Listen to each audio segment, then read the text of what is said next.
Tuhan nggak mempersatukan dua hati di dunia, karena Ia ingin mereka bersatu di tempat yang lebih kekal, di akhirat. Inilah kisah dua insan yang mencintai dengan tulus, tapi takdir berkata lain. Halo Sobat Zona Kisah Indonesia, selamat datang di kanal penuh cerita cinta dan kehidupan yang menguras emosi.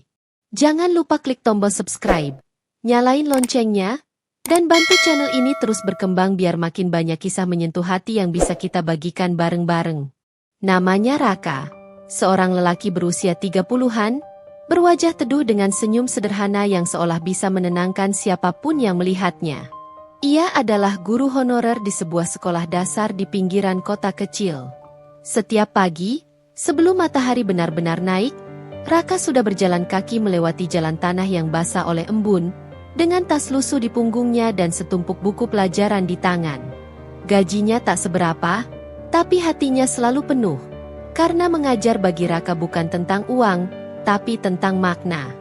Anak-anak selalu memanggilnya dengan sebutan, Pak Raka yang baik. Ia selalu sabar, bahkan ketika murid-muridnya berlarian ke sana kemari tanpa arah. Ada kalanya ia ikut bermain bersama mereka di lapangan, tertawa lepas meski bajunya penuh debu. Di balik tawa itu, tersimpan satu hal yang belum pernah ia bagi dengan siapapun, kesepian. Malam-malamnya sering dihabiskan sendirian di kamar kos sempitnya, ditemani suara jangkrik dan aroma hujan yang menempel di jendela. Namun semua berubah ketika ia bertemu Nadia, guru baru yang dipindahkan dari sekolah kota. Pertemuan itu terjadi begitu sederhana, namun meninggalkan kesan yang dalam. Pagi itu, Nadia datang dengan rok panjang warna krem dan kerudung abu muda. Tatapannya lembut, senyumnya ramah, tapi ada sorot mata yang menunjukkan bahwa ia bukan perempuan biasa. Raka ingat betul bagaimana jantungnya berdetak sedikit lebih cepat ketika mereka bersalaman pertama kali. "Saya Nadia, guru baru di sini," katanya dengan suara lembut. Dan sejak saat itu, nama Nadia mulai terukir di hatinya, diam-diam, tanpa izin siapapun. Hari-hari pertama bekerja bersama terasa seperti lembaran baru dalam hidup Raka. Ia dan Nadia sering berada dalam satu ruangan guru kecil yang dipenuhi aroma kapur tulis dan tumpukan buku. Awalnya, hubungan mereka murni profesional. Tapi entah sejak kapan, percakapan kecil tentang pelajaran berubah menjadi obrolan ringan tentang hidup. Suatu siang, di bawah rindangnya pohon mangga di halaman sekolah, Raka bertanya dengan nada penasaran, "Kamu kelihatan sabar banget kalau ngajar anak-anak. Emang dari dulu suka ngajar, ya?" Nadia tersenyum kecil, menatap anak-anak yang sedang bermain kejar-kejaran. "Aku suka ngeliat mereka ketawa, Rak. Hidupku dulu nggak banyak tawa, jadi aku pengen mereka punya yang aku nggak punya." Raka terdiam, mencoba memahami makna di balik kata-katanya. Ia bisa merasakan ada kesedihan yang disembunyikan Nadia di balik senyum hangatnya itu. Sejak hari itu, Raka semakin sering memperhatikan Nadia. Bukan karena rupa atau penampilannya, tapi karena hatinya yang kuat. Setiap kali Nadia tertawa, rasanya seperti pagi yang baru muncul di hidup Raka. Ia bahkan mulai mencari alasan-alasan kecil untuk berbicara dengannya. Pura-pura butuh bantuan membuat soal ulangan, pura-pura nggak paham administrasi sekolah, hanya agar bisa melihat senyum itu lebih lama. Tapi di setiap malam, Raka sadar, ia tidak berhak berharap banyak. "Aku cuma guru honorer. Siapa aku buat dia?" gumamnya dalam hati. Hubungan mereka berjalan sederhana, tapi hangat. Setiap hari selalu ada momen kecil yang membuat dunia Raka terasa hidup. Kadang hanya sekadar berbagi gorengan di kantin sambil bercanda. Kadang pulang bareng setelah mengajar, naik sepeda motor tua milik Raka sambil menembus angin sore. Dalam setiap tawa Nadia, Raka menemukan kedamaian yang tak bisa dijelaskan dengan kata-kata. "Pak Raka, kamu tuh aneh ya?" kata Nadia suatu sore sambil tertawa kecil di jok belakang motor. "Kenapa?" Raka melirik sekilas lewat kaca spion. "Soalnya kamu bisa bikin aku tenang, padahal aku tuh biasanya orang yang gak bisa diam." Raka hanya tertawa pelan, tapi dalam hatinya bergemuruh. Ia ingin menjawab, karena aku cinta kamu, Nat. Tapi kata itu selalu berhenti di tenggorokan. Hari-hari itu terasa seperti mimpi yang indah tapi rapuh. Tak ada janji, tak ada kata cinta. Hanya perhatian kecil yang berbicara lebih jujur dari 1000 kalimat. Raka tahu, cinta dalam diam seringkali lebih suci. Karena tak ada tuntutan, hanya rasa yang tumbuh tanpa pamrih. Tapi di sudut hatinya, ada ketakutan besar. Bahwa suatu hari, kenyataan akan datang dan memisahkan mereka. Dan benar saja, hari itu akhirnya tiba. Suatu sore yang seharusnya biasa, berubah menjadi hari paling berat dalam hidup Raka.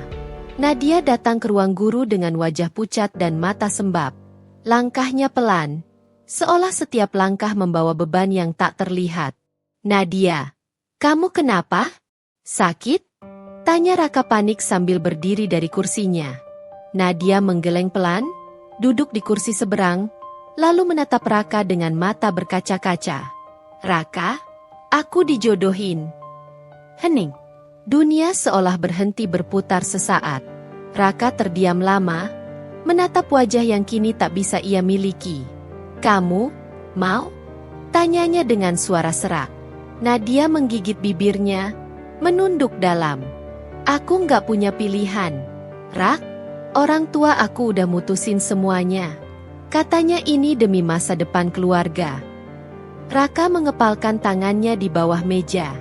Ada rasa marah, sedih, dan pasrah bercampur jadi satu. Tapi ia tahu, ia tak bisa melawan takdir, apalagi melawan restu orang tua. Dengan suara lirih ia berkata, "Kalau itu keputusanmu, aku cuma bisa doain kamu bahagia, Nat." Air mata Nadia menetes. Ia berusaha tersenyum, meski hatinya juga hancur. "Kamu selalu baik, Rak, terlalu baik." Dan hari itu, tanpa sadar, mereka berdua sama-sama kehilangan sesuatu yang tak pernah benar-benar mereka miliki. Malamnya, Raka duduk di kamar kos kecilnya dengan lampu temaram. Di meja, masih ada cangkir kopi yang sudah dingin, dan buku catatan yang tak jadi ia tulis. Hujan turun di luar, deras, seolah langit pun ikut menangis bersamanya. Ia menatap foto kecil di mejanya. Foto saat mereka mengajar bersama di acara perpisahan sekolah. Wajah Nadia tersenyum cerah. Sementara ia berdiri di sampingnya, menatap dari jauh. "Kenapa, Tuhan?" gumamnya lirih. "Kalau dia bukan buatku, kenapa kau pertemukan kami seindah ini?" Tak ada jawaban, hanya suara hujan yang terus jatuh di atap seng. Raka menunduk, memejamkan mata. Air matanya akhirnya pecah, jatuh membasahi meja. "Aku rela, asal dia bahagia," bisiknya pelan. Tapi di balik kata-kata itu, hatinya terasa seperti dirobek dari dalam. Malam itu, ia menulis sesuatu di buku hariannya. "Cinta ini mungkin gak akan jadi milikku di dunia. Tapi semoga Tuhan menjaganya di sisinya. Karena aku cuma mau lihat dia bahagia, meski bukan denganku." Sejak malam itu, Raka berhenti berharap, tapi tak pernah berhenti mencintai. Ia tahu, kadang cinta sejati bukan soal memiliki, tapi tentang melepaskan dengan doa. Dan di antara suara hujan yang perlahan mereda, Raka akhirnya belajar bahwa kehilangan juga bisa jadi bentuk cinta paling tulus. Hari pernikahan itu datang lebih cepat dari yang Raka sangka. Langit sore mendung, seolah tahu ada hati yang akan pecah hari ini. Dari jauh, Raka berdiri di antara kerumunan tamu yang sibuk tertawa dan berfoto. Jas hitamnya sederhana, dasinya kusut, dan matanya sembab karena semalaman tak tidur. Tapi ia tetap datang, bukan untuk mengganggu, melainkan untuk mengucap selamat, meski dadanya terasa seperti dihujani serpihan kaca. Di pelaminan, Nadia tampak cantik mengenakan kebaya putih gading. Wajahnya tersenyum, tapi Raka tahu itu bukan senyum bahagia. Itu senyum yang dibuat untuk menghormati tamu, bukan untuk melupakan luka. Saat mata mereka tanpa sengaja bertemu di tengah keramaian, waktu seolah berhenti. Tak ada kata yang bisa diucap, hanya tatapan yang berkata, "Andai semuanya bisa berbeda." Ketika acara usai, Raka melangkah pelan mendekat. Ia menunduk, lalu mengulurkan tangan. "Selamat ya, Nat?" Suaranya nyaris tenggelam dalam musik pernikahan. Nadia menggenggam tangannya sebentar, matanya berkaca-kaca. "Terima kasih, udah dateng." Raka tersenyum, tapi hatinya runtuh. "Aku janji, aku nggak bakal ganggu kamu lagi. Tapi doa aku nggak akan berhenti buat kamu." Senyum terakhir dari Nadia sore itu adalah kenangan terakhir yang tersimpan di hati Raka. Kenangan yang kelak akan menghantui setiap malamnya. Beberapa hari setelah pernikahan itu, Raka memutuskan untuk pergi. Ia tak sanggup lagi melihat sekolah yang penuh kenangan, atau jalan kecil tempat ia dan Nadia biasa berbagi tawa. Ia meminta dipindahkan ke daerah pelosok, sebuah desa terpencil di kaki gunung yang bahkan sinyal ponsel pun jarang muncul. Perjalanannya panjang dan sunyi. Saat bus tua yang ia tumpangi melewati hutan dan sawah yang terbentang luas, pikirannya melayang ke masa lalu. Ia memejamkan mata, mengingat setiap momen bersama Nadia, tawa, percakapan, bahkan keheningan di antara mereka. "Aku pergi bukan karena benci," gumamnya pelan, "tapi karena aku nggak sanggup lihat bayanganmu di setiap tempat." Di desa itu, kehidupan berjalan lambat. Raka mengajar di sekolah dengan dinding papan dan atap seng bocor. Murid-muridnya datang tanpa alas kaki, tapi dengan semangat yang menggetarkan hati. Dalam kesederhanaan itu, Raka menemukan kedamaian kecil. Ia mulai terbiasa dengan kesunyian, dengan malam yang hanya ditemani suara jangkrik dan lampu minyak. Tapi dalam setiap doa malamnya, nama Nadia tetap disebut, bukan dengan tangis lagi, tapi dengan rindu yang diam. Tahun demi tahun berjalan. Rambut Raka mulai sedikit memutih, tapi senyum itu masih sama, lembut, meski ada luka di baliknya. Ia tidak pernah menikah. Setiap kali orang-orang desa menanyakan, "Pak Raka kok nggak nyari istri?" Ia hanya menjawab sambil tersenyum, "Saya udah punya cinta, tapi tinggal di tempat yang jauh."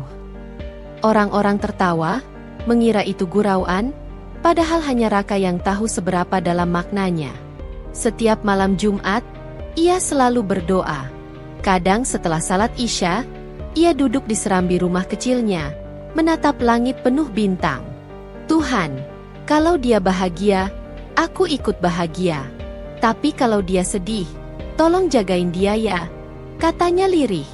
Ada kalanya, ia merasa angin malam datang membawa aroma bunga melati, aroma yang dulu sering dipakai Nadia.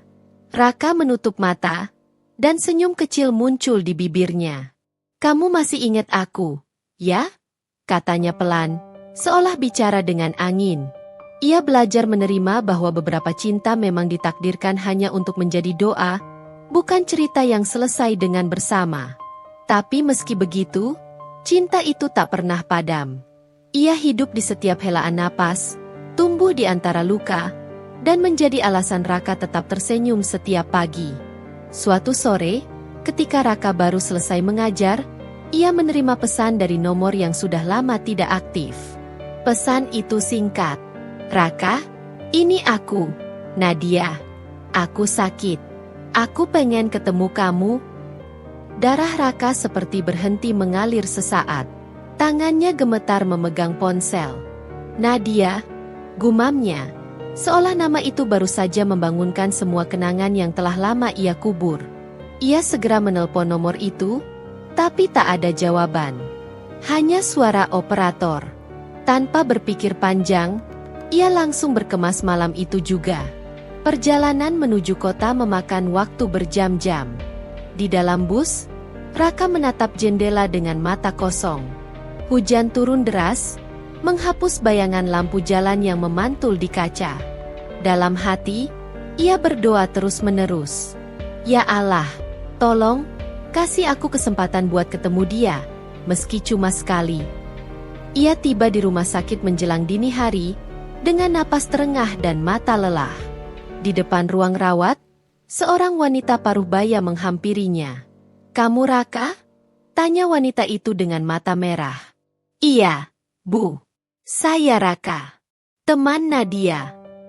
Wanita itu terisak pelan. Dia nungguin kamu dari tadi? Saat Raka masuk ke dalam ruangan, udara terasa berat. Bau obat dan antiseptik menyengat.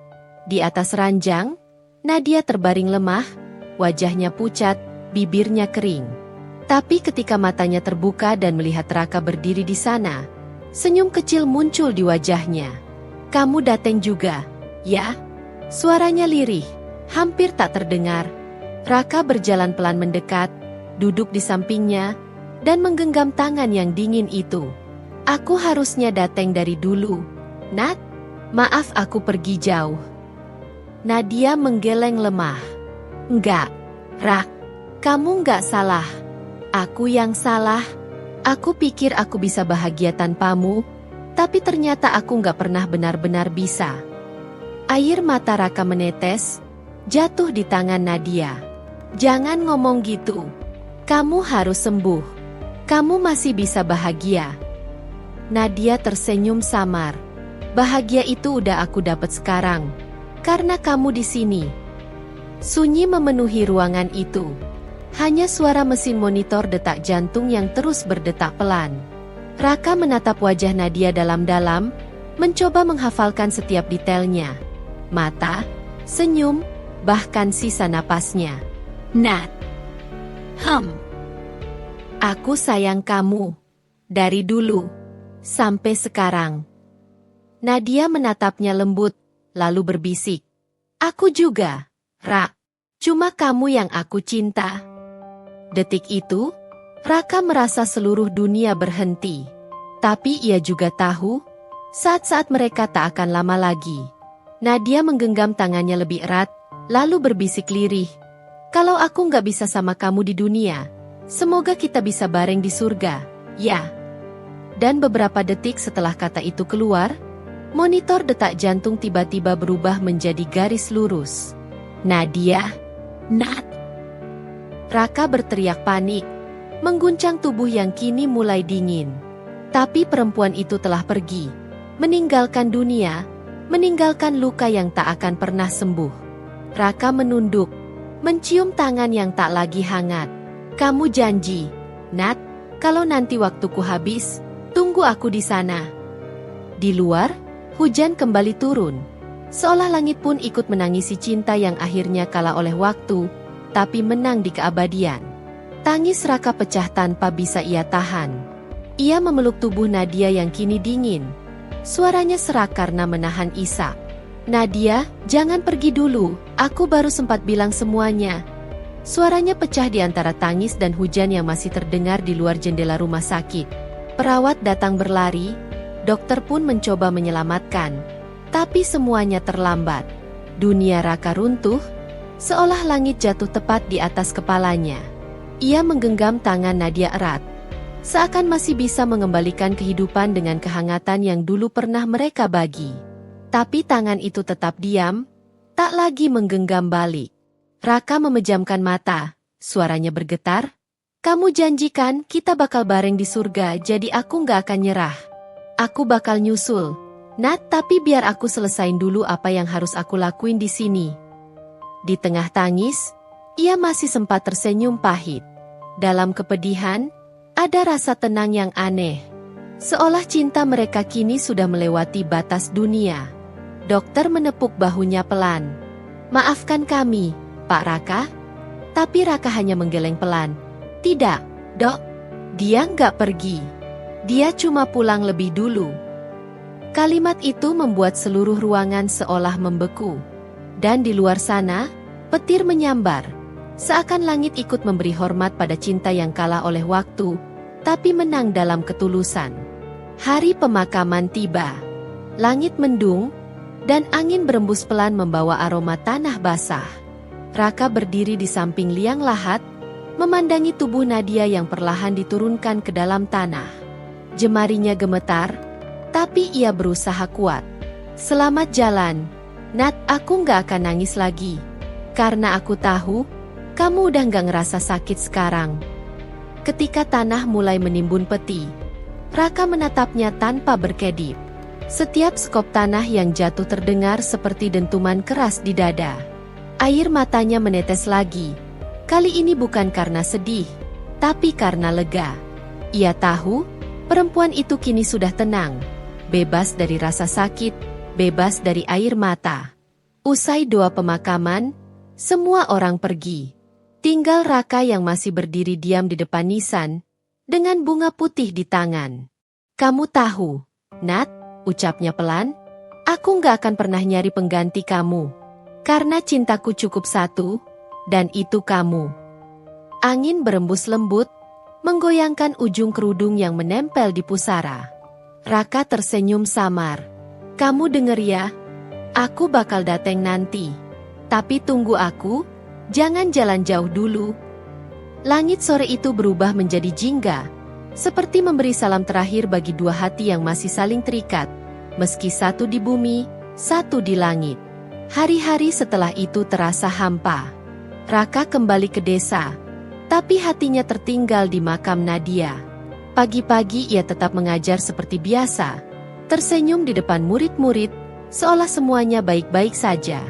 Tapi setiap kali melihat murid perempuan tersenyum, ia selalu teringat wajah Nadia yang dulu sering tersenyum di bawah cahaya pagi. Malam-malamnya kini dipenuhi doa. Ia duduk di depan jendela kecil kamarnya, menatap bulan, lalu bicara seolah Nadia bisa mendengarnya. Nat, hari ini aku ngajarin anak-anak cara baca puisi. Kamu pasti suka. Soalnya kamu dulu juga suka baca puisi, kan? Ia terkekeh kecil, lalu suaranya melemah. Aku rindu kamu. Setiap malam Jumat, ia menyempatkan diri pergi ke makam Nadia. Membawa bunga melati segar, duduk diam di samping nisan, dan membaca Yasin pelan. Kadang, setelah doa selesai, ia hanya diam menatap nisan itu lama. Aku nggak nyalahin Tuhan, Nat. Mungkin kita emang gak ditakdirin bareng di dunia, tapi aku percaya, cinta kayak kita gak akan sia-sia. Ia menatap langit malam yang penuh bintang, lalu tersenyum. Kamu bahagia kan, Nat? Aku juga mau bahagia, dengan cara doain kamu setiap hari. Waktu terus berjalan. Tahun demi tahun berlalu, dan Raka menua sendirian. Rambutnya mulai memutih, kulitnya mulai keriput, tapi matanya tetap lembut, seperti dulu, saat ia pertama kali menatap Nadia. Rumahnya kecil dan sederhana, tapi di sudut ruang tamunya ada satu meja kayu dengan bingkai foto mereka berdua. Foto lama di acara sekolah, di mana Raka berdiri di belakang, tersenyum malu-malu. Kadang murid-murid lamanya datang menjenguk. Pak, kenapa nggak nikah? Tanya mereka sambil tertawa. Raka hanya menjawab dengan senyum. Saya udah nikah kok sama kenangan. Mereka tertawa mengira itu lelucon. Padahal hanya Raka yang tahu bahwa kalimat itu adalah kebenaran paling jujur dalam hidupnya. Setiap malam, Raka punya kebiasaan yang tak pernah ia lewatkan. Menulis surat untuk Nadia. Nat, hari ini aku masih hidup. Aku masih ngajar. Masih ngeliat anak-anak ketawa. Kadang aku ngerasa kamu juga ada di sini, ngeliatin aku dari jauh. Surat-surat itu tak pernah dikirim, hanya disimpan dalam kotak kayu di bawah tempat tidurnya. Kotak itu sudah berisi puluhan surat, saksi bisu dari cinta yang tak pernah mati. Dan setiap kali ia membaca ulang surat-surat itu, Raka selalu tersenyum kecil. Ternyata, cinta yang gak punya akhir juga bisa bikin hidupku tetap hangat. Sampai akhirnya, tubuh Raka mulai melemah. Ia sering batuk, sering kelelahan, tapi tetap memaksa mengajar. Aku masih kuat, katanya pada murid-muridnya, meski suaranya mulai serak.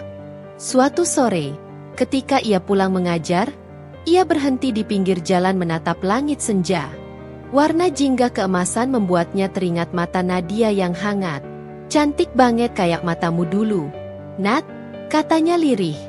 Malamnya, Raka duduk di kursi tuanya, menatap foto Nadia yang tergantung di dinding. Nat, kamu pernah bilang, kalau cinta sejati itu nggak berakhir di dunia. Aku ngerasa kamu bener.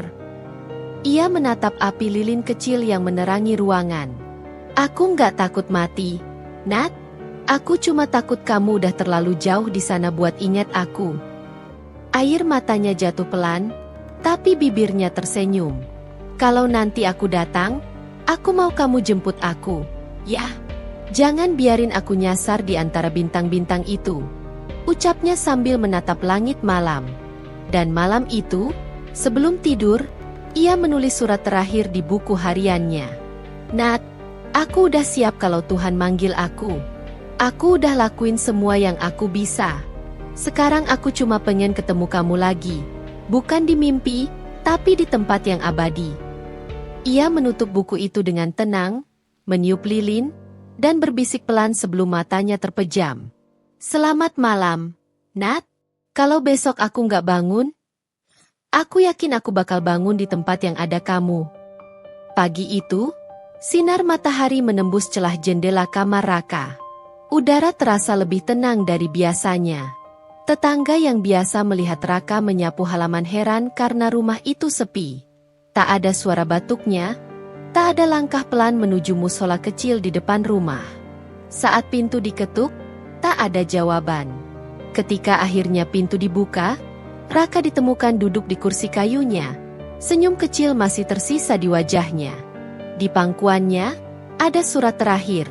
Masih terbuka, tintanya baru setengah kering. Nat, aku capek, tapi aku senang. Karena malam ini, aku mimpi kamu datang. Kamu senyum, terus bilang, udah waktunya pulang. Kalau bener itu tandanya, aku nggak takut, Nat, aku siap. Orang-orang menangis. Tapi anehnya suasana di dalam rumah itu terasa damai, seolah bukan kesedihan yang tinggal, melainkan kelegaan. Di atas meja kecil, ada foto Raka dan Nadia, berdampingan seperti menatap satu sama lain. Cahaya pagi memantul di bingkai itu, membuatnya terlihat seperti berkilau lembut. Dan di luar sana, burung-burung berkicau seakan menyambut seseorang yang akhirnya pulang setelah perjalanan panjang penuh cinta dan luka. Hari pemakaman Raka berlangsung sederhana, tapi ramai oleh orang-orang yang mengenalnya. Murid-murid lamanya datang membawa bunga. Banyak yang menangis diam-diam, terutama saat mereka membaca sepucuk surat yang ditemukan di meja guru sekolahnya. Surat itu tertulis untuk murid-murid tercinta. Kalau kalian membaca ini, mungkin saya sudah nggak di sini lagi. Tapi ingat ya, cinta dan kebaikan itu nggak mati. Lanjutkan hidup dengan hati yang bersih. Jangan takut kehilangan. Karena cinta sejati nggak pernah pergi, cuma pindah tempat. Surat itu membuat semua yang hadir terdiam. Di sisi lain, makam Raka diletakkan tak jauh dari makam Nadia, hanya dipisahkan beberapa langkah saja. Saat liang lahat Raka ditutup, angin berembus lembut dan kelopak bunga melati berterbangan pelan, jatuh di nisan Nadia. Seolah alam pun tahu, dua jiwa yang dulu terpisah kini akhirnya kembali berdekatan. Malamnya, penjaga kuburan bercerita. Aneh, waktu saya tutup makam Pak Raka, ada aroma melati kuat banget keluar, padahal nggak ada yang tabur bunga waktu itu. Orang-orang hanya terdiam. Tapi bagi mereka yang tahu kisah cinta Raka dan Nadia, itu bukan hal aneh. Itu tanda cinta mereka akhirnya pulang ke tempatnya. Di alam sana, di tempat yang tak bisa dijelaskan oleh kata-kata, Raka membuka matanya. Ia berdiri di padang luas dengan cahaya keemasan. Tak ada rasa sakit, tak ada beban, hanya kedamaian. Ia menatap sekeliling, lalu melihat sosok yang amat ia rindukan berjalan pelan di kejauhan. Rambutnya tergerai. Wajahnya bersinar lembut di bawah cahaya langit. Nat?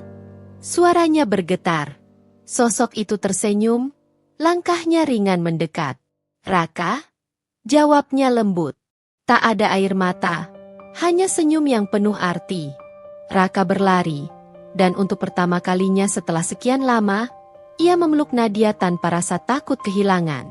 Pelukan itu hangat, bukan dari tubuh, tapi dari jiwa. Kita udah nyampe, Nat, katanya. Nadia tersenyum, aku kan janji, Rak, kalau waktunya tiba, aku bakal jemput kamu. Sekarang kita udah nggak harus sembunyi, nggak harus nunggu.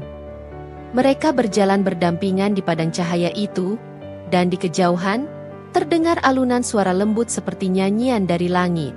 Tak ada waktu, tak ada jarak. Hanya dua jiwa yang akhirnya pulang ke tempat mereka seharusnya bersama. Sementara itu, di dunia, murid-murid Raka sering datang ke makamnya.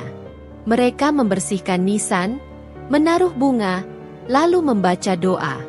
Di antara mereka, ada seorang murid perempuan yang berkata lirih, "Pak Raka, saya nemuin surat Bapak di meja, saya janji. Saya bakal nulis cerita tentang cinta Bapak dan Bu Nadia, biar orang-orang tahu kalau cinta sejati itu nyata."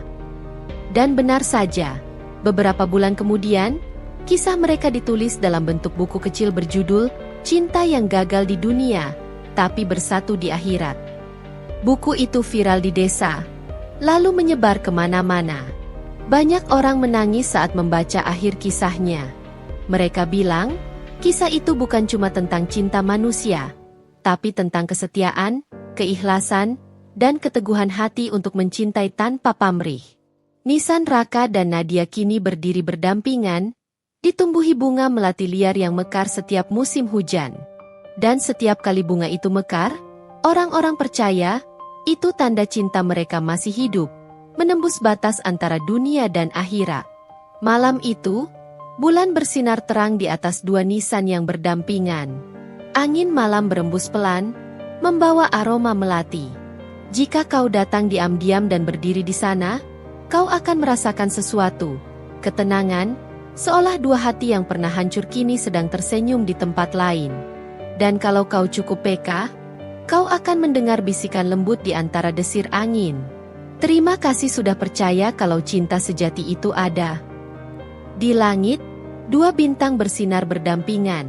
Satu redup, satu terang, tapi cahaya mereka berpadu sempurna. Itulah Raka dan Nadia. Dua jiwa yang gagal bersatu di dunia, tapi menang dalam keabadian. Mereka membuktikan bahwa kadang cinta bukan soal memiliki, tapi soal menepati janji. Bahkan setelah dunia berhenti berputar. Kalau kamu suka kisah ini, jangan lupa like, share, dan subscribe biar makin banyak yang bisa ngerasain indahnya kisah cinta sejati seperti Raka dan Nadia.